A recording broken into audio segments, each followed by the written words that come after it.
భాద్రపద శుద్ధ పంచమి, దీనిని ఋషి పంచమి అని కూడా అంటారు కదా, దీని యొక్క ప్రత్యేకత ఏంటో తెలియజేస్తారా?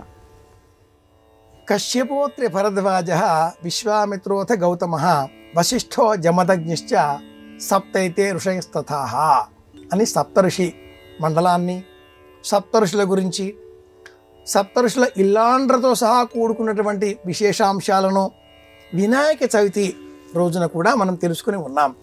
వినాయక వ్రతకల్పంలో కూడా సప్తఋషుల ఇల్లాండ్రకు వచ్చినటువంటి నీలాపనిందల గురించిన కథ కూడా మనం చదువుకుని ఉన్నాం.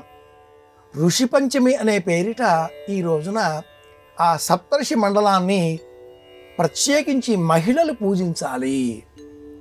తెలిసి తెలియక వారి జీవన కాలంలో ఏవైనా పొరపాట్లు చేసి ఉండవచ్చును.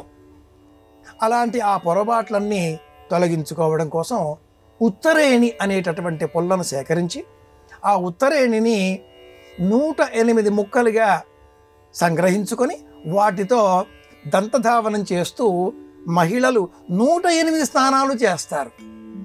పూర్వకాలంలో ఈ ఆచారం ఇంత విస్తృతంగా ఉండేది. ఈనాటి కాలంలో అంత కాకపోయినా సప్తర్షి కృచ్ఛ్ర చాంద్రాయణి వ్రతం అనే ఒక వ్రతం కూడా ఈ రోజు నుంచి ప్రారంభించాలి.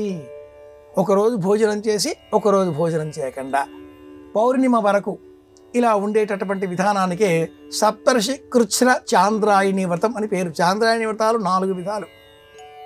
ఈ వ్రతాలన్నీ ఎందుకు ఏర్పాటు చేశారు? ఋషి పంచమి వ్రతం ఎందుకింత ప్రత్యేకం అంటే అగస్త్యోదయం, దానితో పాటుగా వియన్ మండలంలో ఈ సప్తర్షి మండలం, దీన్నే ఎలుగుబంటి, బేర్ లేదా మంచం కోళ్లతో ఉండే 3 చుక్కలు అని కూడా చెప్తూ ఉంటారు. 4 చుక్కలు యు ఆకారంలో, 3 చుక్కలు తీగ ఇలా యు ఆకారంలో వచ్చేటట్టుగా ఈ సప్తర్షి మండలం ఈ భాద్రపద మాసంలో ఆకాశంలో నట్ట నడుమ మిట్ట మధ్యాహ్నం ఎలా ఉంటుందో అలా అర్ధరాత్రి నెత్తిపైన కనిపిస్తుంది. గురు కొయ్యలు అని దీనికి పేరు.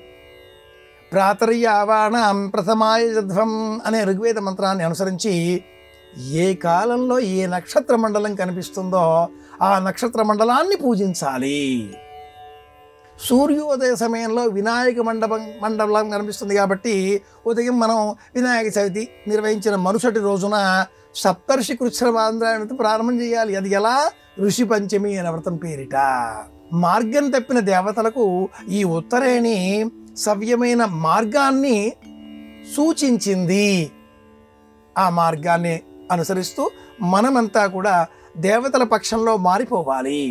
క్రమేణా పగటి కాలం తక్కువ, రాత్రి కాలం ఎక్కువ అవుతుంది కనుక ఋషి పంచమి వ్రతం అనే పేరిట ఆ ఋషులు పాటించే సంప్రదాయాలను తెలుసుకోవడం కోసం అర్చించాలి.